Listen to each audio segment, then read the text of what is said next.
Hello everyone, and thank you for taking the time to watch this brief presentation. Today, I wanted to share an update regarding a change to how staff log into systems such as Gmail, PowerSchool, and Skyward. The goal of this change is to improve the security of our employee and student information while also addressing new information security requirements that have been defined by our insurance carriers. As you know, our school district utilizes a wide range of systems to support the educational and operational functions of our school district. We are fortunate to have an incredibly skilled technology services team that manages these systems, ensuring that they are kept up to date, secure, and available to staff with minimal downtime. Within these systems, there is a lot of personal and protected information. For example, Skyward maintains employee information including Social Security numbers, official tax forms, compensation and benefits information, and other documentation collected throughout an employee's tenure with the school district. And for our students, PowerSchool stores grades, immunization, physical and health office visit records, and other family information to establish a student's eligibility for educational services within the Glenbrooks. As an organization that maintains significant amounts of personal information, we have an obligation to protect that information to ensure that it can only be accessed by those authorized. To fulfill this obligation, the school district has implemented physical and virtual security measures, which establishes a series of firewalls to protect our student and staff data. We have also invested a significant amount of resources into proactively monitoring our systems so that our team can quickly respond to threats from the outside world that try to access our systems. Even with all of the efforts we have implemented behind the scenes on our servers and in the management of our hosted systems, such as PowerSchool and Skyward, the greatest vulnerability we have as a school district are our usernames and passwords. Simply stated, it's easier than you may think for someone to steal your password. Any of these common actions could put you at risk of having your password stolen. For instance, using the same password on more than one site, downloading software from the internet, or clicking on links in email messages. Because of how easy it is for passwords to be compromised, a password by itself is no longer sufficient to protect sensitive information. You've probably already experienced this trend in your personal life. For example, when I logged into my Chase bank account from Panera yesterday evening, the bank called me out, if you will. Their system recognized that I was logging on from a different device and required me to enter a code that I received through a text message before I was able to process my monthly bill pay request. This type of confirmation process is known as multi-factor authentication.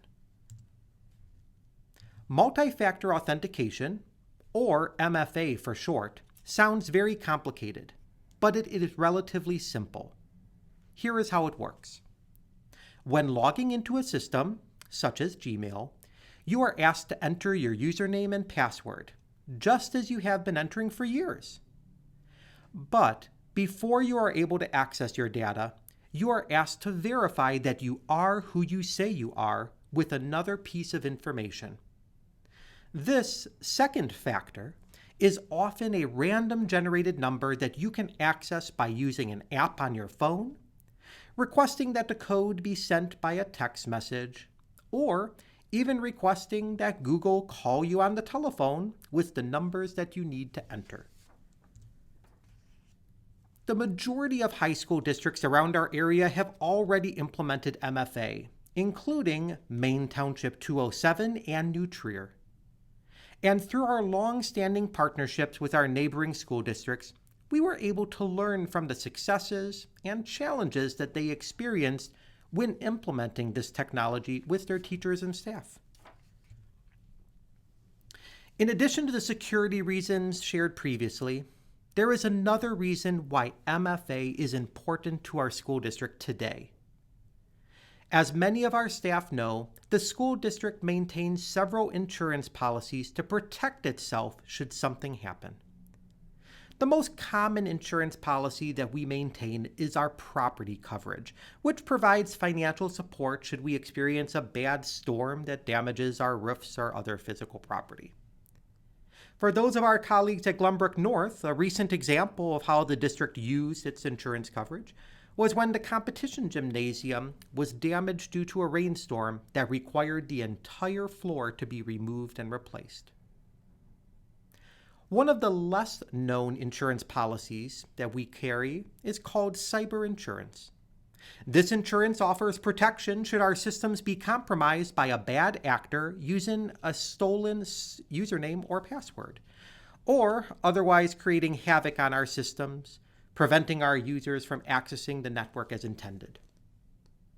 While our school district has experienced only a small number of cybersecurity incidents, there has been a nationwide rise in the targeting of systems owned by schools and other governmental agencies.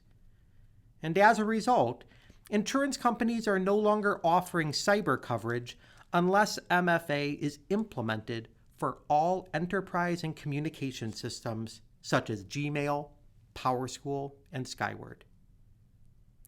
We received this notice on Monday prior to the Thanksgiving holiday and have been working since that time to identify a solution. Through the support and partnership of our insurance consortium, SCRIMP, our technology services teams, our vendor partners such as PowerSchool and Skyward, and our employee group associations, we have identified a pathway for implementing MFA at the Glenbrooks. And our pathway is grounded in Google's MFA solution. One of the reasons we selected Google Solutions was that it was rich with options for our staff. For staff members that would prefer to receive their second factor code by text message, there is an option for that. For staff members that would prefer to receive their second factor code by opening an app on their phone, there's an option for that. And for those that prefer not to use a phone, we have purchased a physical key in the shape of a USB drive, which can be inserted into a computer and serve as your second factor. A second reason we selected Google's solution is that you do not need to only choose one option. Google allows users to layer multiple options and can rotate which one they use as their second factor. Once activated, your login experience will look relatively the same. You will begin by entering your username, followed by your password. After you enter your password, you will be prompted to verify your identity based on a second factor you have set up. In the example shown here above in the yellow, you will see that I set up a lot of factors. All of them, in fact. But don't worry, you don't need to be like me. You can choose to only set up one or two options. Depending on the option you set up for verifying your identity, these are the dialogues that will appear. For example, if you set up the Google Authenticator option, you will need to open the Authenticator app on your smartphone, which is a free download from the App Store or Google Play, and retrieve a 6-digit code. This is a great option for many staff as it will work even if your phone does not have cell phone or Wi-Fi service. The Authenticator app is a true sandbox program that only provides 6-digit codes. It's simple and secure. Another example is the physical security key. If this is an option you would prefer, you can request the security key from the technology services team. It looks just as the graphic illustrates, like a USB drive. When logging into the system, you will be prompted to plug in the USB drive to your computer and touch a sensor on the top of the key. This will verify your identity and log you right in. Please know that if you choose this option, staff will only be issued one security key as they cost approximately $50. If you lose your key, you can purchase a replacement from Amazon or other retailers. As the Technology Services team works diligently to implement MFA, you will begin to see some different login prompts in systems such as PowerSchool and Skyward.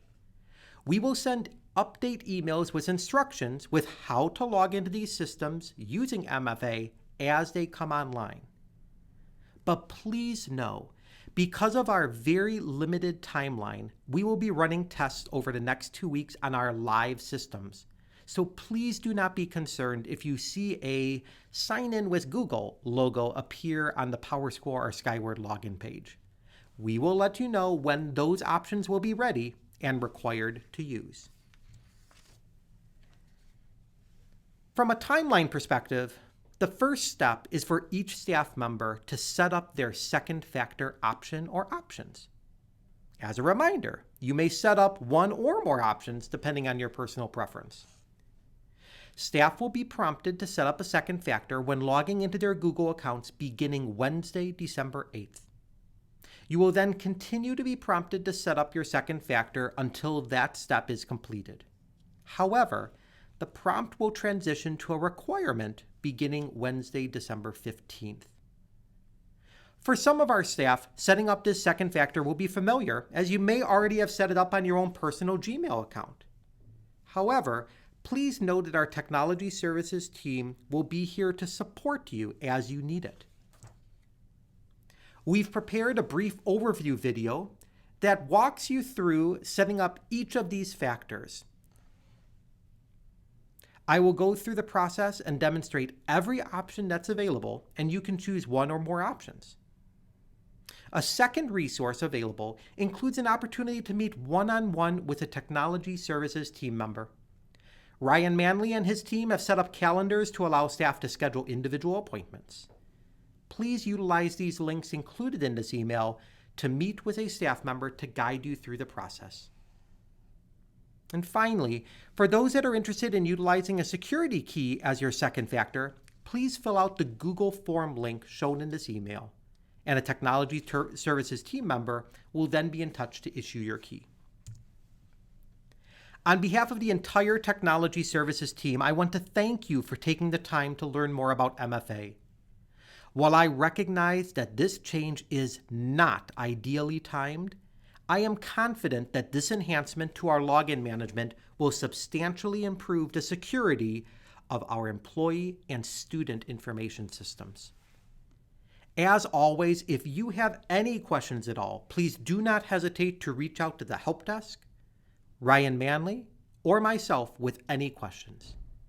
Thank you again, and have a great rest of the day.